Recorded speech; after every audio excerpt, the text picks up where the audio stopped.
Vietnam's growth in first quarter forecast to hit 6.23%. And Vietnam's e-commerce industry catches up with world's latest trends in our crosstalk. Hello there and welcome to another edition of Bizline here on VTV International. I'm your host Hoàng Hằng, and let's now take a look at some economic highlights over the past week.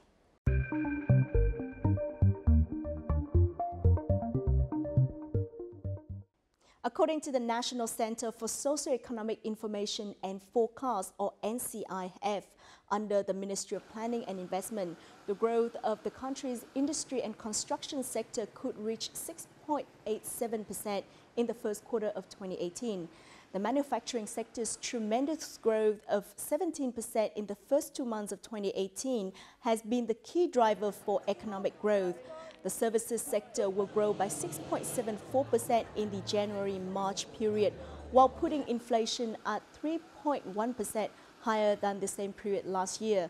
NCIF has projected that Vietnam's economic output for the whole of 2018 would hit 6.83% compared to the 6.71% expansion forecast made in December last year.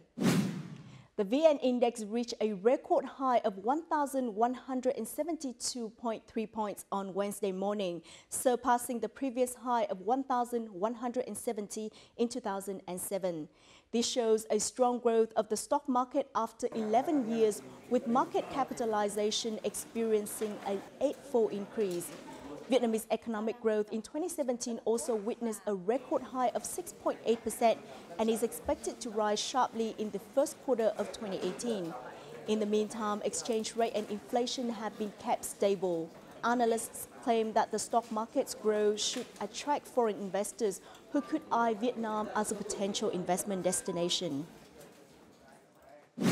The U.S. Department of Commerce, or DOC, has recently imposed an unprecedented high tax rate on Vietnam's char and ba sa fish at $7.74 per kilogram, based on the final results of the 13th Administrative Review of Anti-Dumping Duties on frozen pangasius fillets.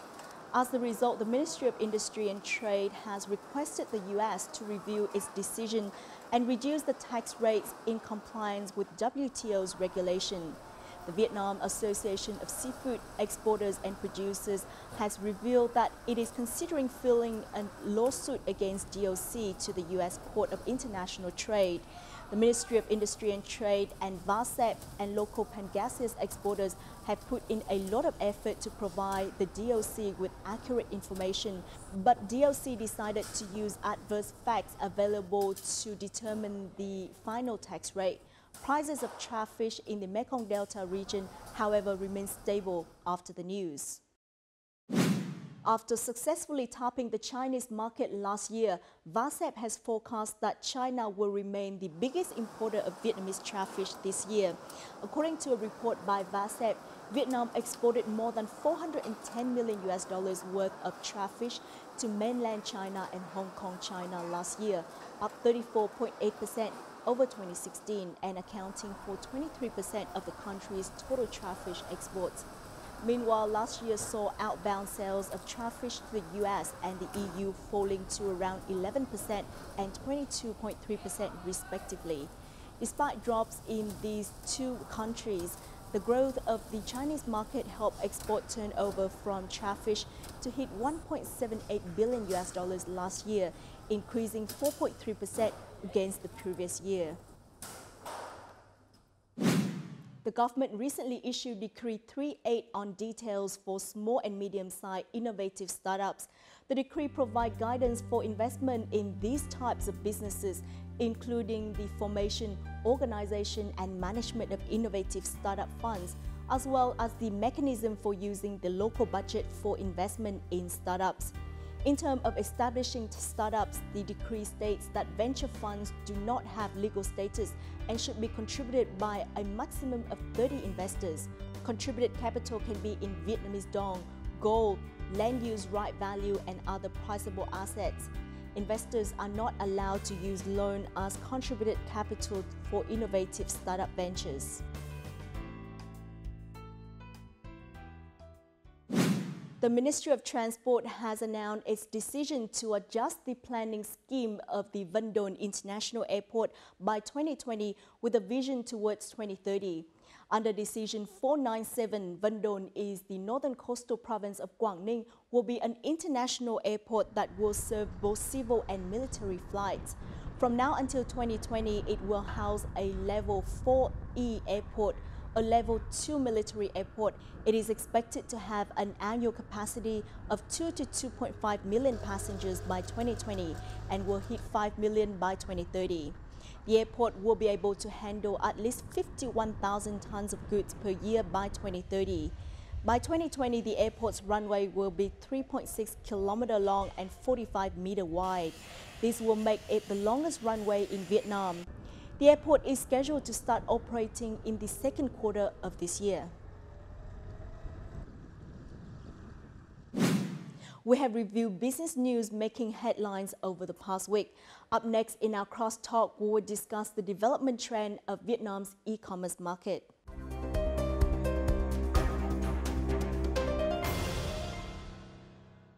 Vietnamese e-commerce has been exploding 2 decades after the internet first came to Vietnam, with the country one of the fastest growing markets in the world. E-commerce services grew by 25% on average last year. The thriving market has attracted global giants such as Amazon, Alibaba, Lazada, and Shopee. So will those trends continue in the next couple of years? Today's episode will delve into the situation and give you an outlook on the market's catch-up with world's e-commerce trends. Our reporter had a discussion with Mr. Lê Hải Bình, Vice Chairman of the Vietnam E-commerce Association and also President of Mắt Bảo, an e-commerce infrastructure company in Vietnam. Let's take a look. Trước tiên thì xin cảm ơn ông đã nhận lời mời phỏng vấn của Đài truyền Việt Nam. Có thể thấy là thị trường thương mại điện tử của Việt Nam đã tăng trưởng rất là nhanh trong những năm qua, thậm chí là trên 25%. Theo ông thì đâu là những động lực cho sự phát triển nhanh và mạnh đến như vậy? Mọi người có thể là theo dõi cái tài liệu là báo cáo chỉ số thương mại điện tử của Hiệp hội Thương mại điện tử vừa mới công bố. Thị trường thương mại điện tử Việt Nam tăng trưởng rất là tốt, tức là năm vừa rồi tổng quan thị trường tăng trưởng khoảng gần 30%. Đặc biệt là một số cái ngành, chẳng hạn như ngành chuyển phát thì là có tốc độ tăng trưởng từ 62 cho tới thậm chí là 200% cái ngành chuyển phát. Hay là theo báo cáo của NAPAS là đơn vị cổng thanh toán quốc gia của Ngân hàng Nhà nước thì tỷ lệ mà thanh toán qua hệ thống thẻ cũng tăng trưởng 50%. Tức là chúng ta nhìn thấy một việc là thương mại điện tử Việt Nam tăng trưởng rất ổn định trong nhiều năm vừa qua và đặc biệt năm vừa rồi là tăng trưởng rất là tốt. Đó là một dấu hiệu rất là khởi sắc của ngành. Sự tăng trưởng đó được tích lũy từ những năm trước, tức là những năm trước, ví dụ 2016, 2015 là chúng ta phát triển cái sàn giao dịch thương mại điện tử, cổng thanh toán thương mại điện tử, từ đó nó thúc đẩy cho cái việc là hoàn tất đơn hàng, thúc đẩy cái việc mà giao dịch thương mại điện tử được thực hiện nhanh chóng hơn và nó năm nay là năm đột phá của ngành đó, cho nên là nó tăng trưởng rất là nhanh. Up to 59% of Vietnam's nearly 95 million people have bank accounts, data from the central bank shows. The potential for this sector is huge amid an expanding middle class and smartphone usage. Across the country, the ratio of people using smartphones among mobile phone subscribers reached 84% in 2017, increasing from 78% over the previous year.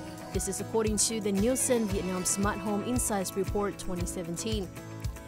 The World Bank forecasts that Vietnam's $200 billion economy is likely to grow to $1 trillion by 2035. More than half of its population, compared with only 11% today, is expected to join the ranks of the global middle class with consumption of $15 a day or more. According to one estimate, about 30% of the population will be buying goods and services over the internet in 2020, with each shopper spending an average of $350 per year. Such a blossoming e-commerce market has attracted global retailers such as Amazon, Alibaba, and Shopee. American e-commerce giant Amazon is set to join Vietnam's fast-growing market this month by opening up its platforms to local small and medium-sized enterprises. its development strategy was revealed at the Vietnam Online Business Forum, which was held in March the 14th and 16th in Hanoi and Ho Chi Minh City, respectively.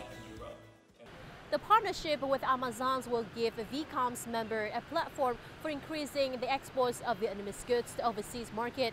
But for Amazon, this represents only the first stage in its entry into the Vietnamese e-commerce market with a population of 93 million people and growing.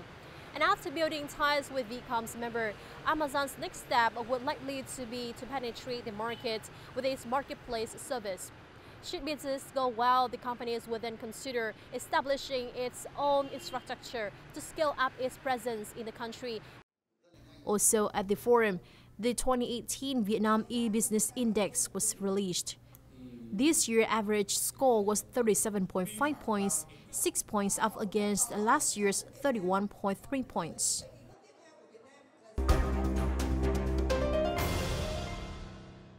Xin ông có thể đưa ra một số nhận định về thị trường thương mại điện tử của Việt Nam trong những năm qua cũng như là xu hướng phát triển. Ông dự báo thị trường thương mại điện tử Việt Nam trong những năm tới sẽ tiếp tục tăng trưởng ra sao ạ?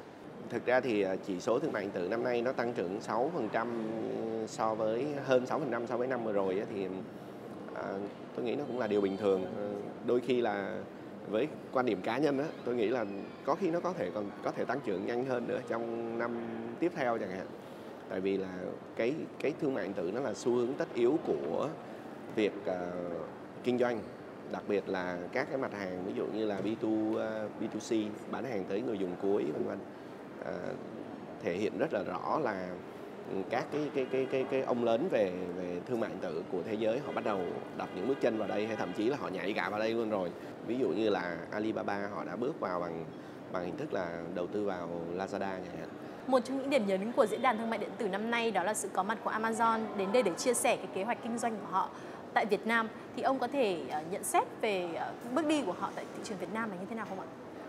Amazon thì họ bắt đầu tìm hiểu thị trường Việt Nam và bắt đầu có những cái buổi đào tạo hay những cái chương trình tập huấn để giúp cho người bán hàng Việt Nam có thể bán được hàng ra nước ngoài. Nhiều năm trước là đã có những doanh nghiệp Việt Nam xuất khẩu Việt Nam họ vẫn bán hàng trên Amazon. Tuy nhiên là họ không được cái sự hỗ trợ và trực tiếp từ Amazon. Cho nên là khi mà Amazon họ năm nay họ quyết định là tham gia, không phải là họ tham gia vào thị trường Việt Nam mà là họ tham gia hỗ trợ cho các cái người bán hàng tại Việt Nam có thể bán được hàng ra nước ngoài, bán được hàng ra quốc tế, xuất khẩu thông qua cái hệ thống nền tảng của Amazon. Thì có thể là trong 2018 họ chỉ tập trung vào cái chuyện là cung cấp tài liệu, phối hợp với hiệp hội về mặt đào tạo, về mặt tức là gia tăng cái lượng mà kích cầu cái người muốn bán hàng đi ra nước ngoài để tăng thu nhập, tăng lại nguồn thu cho trong nước chẳng hạn. Thì đó là bước đầu tiên, còn những cái kế hoạch dài hơi hơn của Amazon thì tôi nghĩ là chắc là họ cũng chưa có đề cập đến. Và tương tự như vậy còn rất là nhiều cái ông lớn khác cũng đã nghiên cứu thị trường và tìm hiểu thị trường Việt Nam chứ không phải là không. Thì ông có thể nhận xét và phân tích về những điểm mạnh của thị trường Việt Nam. Tại sao đây lại trở thành một thị trường hấp dẫn đến như vậy đối với các nhà đầu tư nước ngoài? Có lý do như vậy tức là tại sao họ đều nhìn nhắm thị trường Việt Nam như vậy. Thì thứ nhất là chúng ta là một cái thị trường có tới hơn 90 triệu dân, gần 100 triệu dân. Dân số của chúng ta tương đối trẻ và những người trẻ họ thích nghi với những cái gì mới nó sẽ nhanh hơn rất là nhiều. Thì cái đó là cái mà khiến cho họ nhìn vào. Và tôi có nói chuyện với lại một số doanh nghiệp thì họ đánh giá là thị trường B2C Việt Nam vẫn là thị trường tiềm năng nhất so với các nước trong khu vực.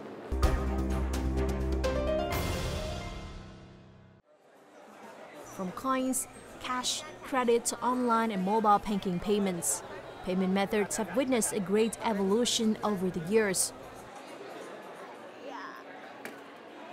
Well, this type of machine is quite familiar to users, but actually people often use cash or coins to buy products. Now with just scanning QR codes, I can easily buy soft drinks here in just a minute. For this company, any potential business ideas must associate mobile solutions. Now it provides services to more than 40 banks, 5 telcos, and thousands of enterprises, offering a variety of simple and convenient mobile payment solutions. Sự phát triển của các khách hàng sử dụng mobile banking ở Việt Nam đang tăng rất là mạnh mẽ và tăng đến con số là 300 đến 500% một năm trong các năm vừa qua. Và các cái ứng dụng, các cái tiện ích trên mobile banking rất là đa dạng. Không chỉ là thanh toán, không truy vấn thông tin tài khoản, chuyển khoản, mà nó còn có cả một hệ sinh thái về thương mại.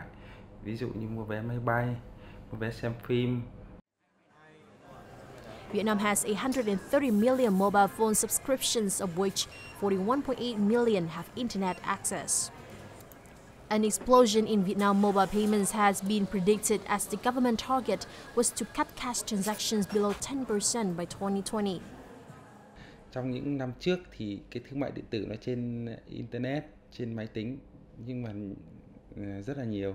Nhưng các năm tới thì cái hình thức thương mại điện tử nó sẽ lại biến ở cái dạng gọi là tương tác giữa người dùng vào các cái mobile, các cái giao diện trên mobile rất là lớn, và các cái nhà cung cấp dịch vụ cũng như ngân hàng đều đang tập trung rất nhiều vào các cái phương thức thanh toán không dùng tiền mặt trên mobile.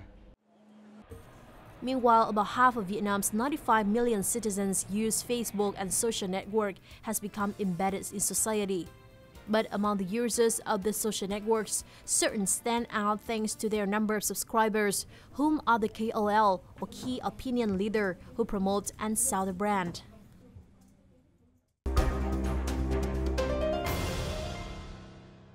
Những xu thế nổi bật của thương mại điện tử năm 2018 có thể thấy là thanh toán di động, thanh toán qua mạng xã hội hay là KOL. Thì ông cho rằng Việt Nam đã phát triển, đã bắt kịp với những xu thế này như thế nào? Chúng ta phải thừa nhận một điều là người Việt Nam họ rất là giỏi và họ tiếp cận những cái mới cũng tương đối là nhanh. Thì thương mại điện tử và công nghệ nó là một cái nền tảng và nó không có khái niệm về địa lý. Chính vì vậy là chúng ta hầu như không có độ trễ so với các nước. Chúng tôi qua những cái khảo sát của Hiệp hội Thương mại điện tử, chúng tôi nhìn thấy cái việc đấy. Và qua cái kinh nghiệm mà vận hành doanh nghiệp thì chúng tôi thấy là doanh nghiệp của chúng tôi về thương mại điện tử chúng tôi cũng bắt kịp xu hướng rất là nhanh. Nhiều khi còn sớm hơn khá là nhiều nước. Ví dụ như là chúng ta có thể thấy chẳng hạn như Uber và Grab vào Việt Nam thì Việt Nam lại là nước triển khai thí điểm Uber và Grab trước Singapore và trước Mã Lai. Mặc dù đất nước của họ có thể là phát triển hơn chúng ta nhiều lần. Có thể thấy là trong diễn đàn thương mại điện tử năm nay thì có rất nhiều phiên thảo luận đã dành cho các vấn đề về công nghệ. Thì công nghệ đang đóng một vai trò như thế nào trong phát triển thương mại điện tử? Về công nghệ nói chung và thương mại điện tử nói riêng thì là nó thay đổi rất là thường xuyên. Mỗi năm nó sẽ có một cái xu hướng mà phát triển vượt bậc. Ví dụ có năm thì là xu hướng là thanh toán không dùng tiền mặt. Năm vừa rồi là xu hướng là hoàn tất đơn hàng. Theo tôi nghĩ là năm nay có thể là một cái xu hướng mới, chẳng hạn như là ứng dụng công nghệ blockchain vào trong các cái nền tảng thương mại điện tử. Đó cũng có thể là một xu hướng, và Việt Nam mình hoàn toàn không hề tụt hậu so với các nước tiên tiến. Có nghĩa là họ riêng đối với thương mại điện tử thì là các nước tiên tiến họ đang ứng dụng cái gì, họ đang có xu hướng gì thì chúng ta có xu hướng đó ngay lập tức.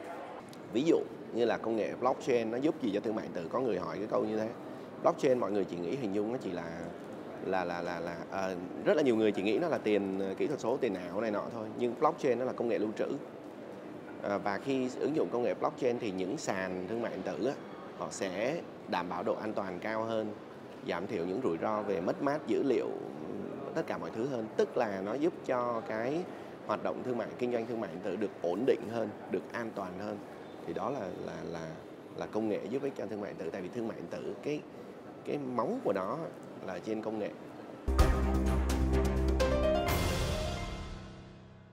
Customers can expect and explore an apartment they are interested in without having to leave their house thanks to virtual reality technology, which this enterprise has been focused on developing. Thương mại điện tử có khác so với cả là thương mại truyền thống là ở chỗ là người dùng không có điều kiện để trải nghiệm, sờ nắn vào các sản phẩm đó. Cho nên là công nghệ thực tế ảo sẽ giải quyết được một phần của cái vấn đề này. Chúng tôi cũng đang hướng tới đó là những sản phẩm ví dụ như phòng thay đồ ảo. Even companies that have an advantage in large data accumulation, such as Zalo, have also been promoting the role of effective sales channels for businesses. Hiện nay Zalo có 80 triệu người dùng cũng như là 800 triệu message được nhắn tin trên hệ thống Zalo hàng ngày. Thì để mà xử lý cũng như là để mà khai thác được, chắc chắn là Zalo phải sử dụng các cái hệ thống phân tích dữ liệu lớn, Big Data, cũng như là để mà có thể xây dựng những cái công cụ như chatbot thì Zalo phải sử dụng các công nghệ về trí tuệ nhân tạo.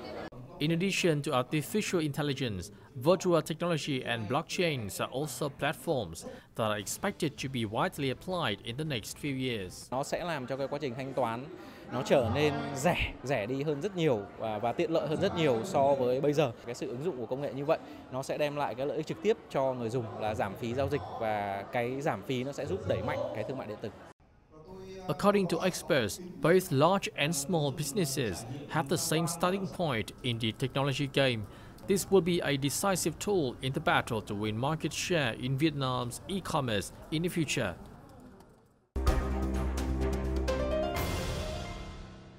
Về các giải pháp thanh toán của thương mại điện tử thì ông đang đánh giá về sự phát triển của các cái mô hình thanh toán tại Việt Nam là như thế nào?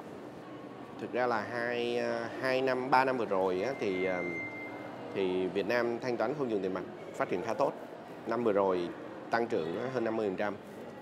Có nghĩa là mọi người dân, đặc biệt là dân ở các thành phố, họ sử dụng chi tiêu không dùng tiền mặt khá nhiều. Các hãng taxi bây giờ chúng ta đi ra đường chúng ta thấy có thể thanh toán bằng thẻ được rồi. Đi siêu thị chúng ta có thể thanh toán bằng thẻ được rồi. Và rất là nhiều người mua hàng họ sẽ không cầm tiền mặt nữa. Họ sử dụng chuyển khoản. Các ngân hàng cũng thay đổi rất là nhiều để ưu tiên cho phần thẻ, thanh toán qua thẻ và thanh toán qua chuyển khoản, tức là không dùng tiền mặt rồi. Cho nên tôi nghĩ là còn các cái đơn vị mà làm trung gian thanh toán cũng hay là cổng thanh toán tại Việt Nam bây giờ nó khá là nhiều. Các công ty fintech ở Việt Nam cũng khá là nhiều. Lớn nhất và chính thống nhất là cổng thanh toán NAPAS của Ngân hàng Nhà nước. Ngoài ra thì đâu đó khoảng 20 hay 30 gì công ty fintech, tức là công ty cung cấp dịch vụ trung gian thanh toán nữa tại Việt Nam được Ngân hàng Nhà nước cấp giấy phép. Nên chúng ta không thiếu người cung cấp dịch vụ. Chúng ta đang có những chính sách gì về quản lý thuế, quản lý các cái phương tiện thanh toán cũng như là các cái vấn đề hỗ trợ cho thương mại điện tử? Nếu như mà 5 năm trước á, mà nói về chuyện mua hàng trên mạng á, thì đúng là chúng ta đang thiếu niềm tin rất là nhiều. Nhưng mà bây giờ thì căn cứ trên cái số lượng giao dịch cũng như là thông qua cổng thanh toán NAPAS hay căn cứ về sự phát triển của các công ty làm B2C tại Việt Nam, các cái sàn bán hàng tại Việt Nam như là Tiki, AD rồi, Lazada, Sen Đỏ vân vân, thì chúng ta thấy là người tiêu dùng Việt Nam đang gia tăng cái niềm tin rất là nhiều. Về việc thu thuế đó là phải suy nghĩ tới việc là chúng ta thu 1 đồng thuế thì tốn bao nhiêu tiền. Vừa rồi cái chuyện mà thu thuế Facebook ấy, thì tất cả những người bán hàng trên Facebook ấy, thì cũng đưa ra thôi, nhưng mà phải suy nghĩ tới việc là chúng ta sẽ thu được bao nhiêu tiền thuế và chúng ta tốn bao nhiêu tiền để thu cái tiền thuế đó. Thì tôi nghĩ là có thể tới thời điểm hiện tại, nếu truy thu thuế những người kinh doanh online trên Facebook kiểu dạng cá nhân như thế, thì chúng ta sẽ phải tốn nhiều tiền hơn cái số mà thuế mà chúng ta thu được. Though social network pages was booming in Vietnam, but tax management was still lagging behind. Tax authorities said it is tough taxing e-commerce or controlling online business revenues, given cash payments so common in Vietnam. This shows legal loopholes in the management of social networks as well as challenges for enforcing obligations of their owners. Accordingly, the Finance Ministry proposed the State Bank of Vietnam to study the regulation of requiring payment transactions to be conducted through local payment gateway on the NAPAS. Một số nước trên thế giới chẳng hạn như Trung Quốc, họ có cái cổng chung cho các thương mại điện tử. Thì sắp tới Việt Nam chúng tôi sẽ cũng bàn và cũng sẽ nghĩ tới những cái việc tương tự như thế, thì chúng ta sẽ tiết kiệm được nguồn lực rất nhiều và cũng như là kiểm soát được các cái rủi ro đối với người tiêu dùng. The Finance Ministry also called for enhanced cooperation with internet service providers like VTC, FPT, Mobile Phone, Vinaphone, and Viettel to better manage values of e-commerce transactions and banking payments.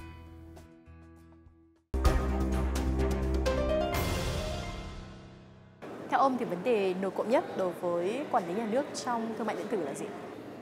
Không phải chỉ riêng thương mại điện tử mà là kể cả về công nghệ thông tin, về viễn thông. Chúng ta cũng đang bị tình trạng là thứ nhất là chồng chéo về luật. Có những quy định ở bên bộ này thì quy định kiểu này nhưng mà bộ khác là quy định kiểu khác. Đó là cái thứ nhất. Cái thứ hai là có một số quy định nó vô tình nó lại tạo ra một số cái sự không công bằng giữa doanh nghiệp làm thương mại điện tử chân chính trong nước và với những doanh nghiệp mà họ cung cấp tại Việt Nam nhưng mà họ lại không có đóng thuế hay không làm gì ở đây. Thì cái đó là những cái mà điều chỉnh, và tôi nghĩ là cơ quan làm luật họ cũng đã nghiên cứu và cũng sẽ ra được những cái điều chỉnh thôi. Chỉ có điều là mong là cái đó nó sớm hơn. Vậy thì mô hình của nhà nước cần phải trở nên như thế nào? Nên theo hướng cởi mở hơn hay là thắt chặt hơn hay là chiết chung giữa cả hai xu hướng này? Nếu nói về thương mại điện tử thì cần sự hỗ trợ từ văn bản luật khác ngoài những văn bản của Bộ Công Thương. Ví dụ như là về thuế, chúng ta cần có thêm những văn bản để rõ ràng hơn ở trong lĩnh vực thương mại điện tử. Chẳng hạn như là thương mại điện tử xuyên biên giới thì thuế má sẽ như thế nào? Thuế thu nhập doanh nghiệp chẳng hạn, về các thuế suất khác. Ngoài ra là có một cái chính sách chung cho những cái gì nó quá mới, nếu nó chưa vào Việt Nam thì sẽ như thế nào để doanh nghiệp bớt lúng túng. Về mặt quản lý thì có vẻ như là các cái khung chính sách của chúng ta vẫn chưa theo kịp với sự phát triển nhanh của công nghệ. Chính xác, tức là về mặt cơ quan quản lý thì chúng ta không có được độ nhạy và chúng ta không có được cái sự thay đổi cũng như là sự bớt ràng buộc để cho doanh nghiệp họ có thể họ tự làm trước. Cho nên chúng ta bị có một phần nào đó chúng ta bị kìm hãm hơn. Thay vì là nếu như cơ quan quản lý cứ cho một cái mảng kinh doanh, một mảng dịch vụ nào đó mới ra, cơ quan quản lý cứ cho làm, tại vì pháp luật không cấm thì chúng cứ cho làm, và khi mà nó phát triển đủ lớn rồi á và cơ quan quản lý cũng có đủ thời gian để nghiên cứu cái mảng đó tại Việt Nam như thế nào thì chúng ta mới làm ban hành luật thì nó sẽ tốt. Tôi nghĩ là tới lúc đó hãy tính tới chuyện thu thuế, tới lúc đó hãy tính chuyện quản lý thì chúng ta sẽ thu được rất là nhiều. Vậy ông có thêm đề xuất gì cho vấn đề quản lý nhà nước trong thương mại điện tử và các vấn đề về liên quan đến thương mại điện tử? Thực ra thì với vai trò là cái đơn vị mà hỗ trợ cho doanh nghiệp thương mại điện tử phát triển thì hàng năm hiệp hội làm nhiều sự kiện lắm. Và tất cả các sự kiện chỉ nhằm một mục đích là giúp cho cái doanh nghiệp kinh doanh thương mại điện tử tại Việt Nam họ tiếp cận được cái xu hướng nhanh hơn, họ xóa bỏ được những cái rào cản hoặc cái cơ hội để mà kết nối với các doanh nghiệp nước ngoài được nhiều hơn. Và thêm một cái nhiệm vụ nữa là cái giáo dục, tức là làm phát triển cái nhận thức của người dùng về thương mại điện tử, gia tăng cái niềm tin vào thương mại điện tử để cho cái ngành này nó phát triển. Một lần nữa thì xin cảm ơn ông đã nhận lời tham gia chương trình.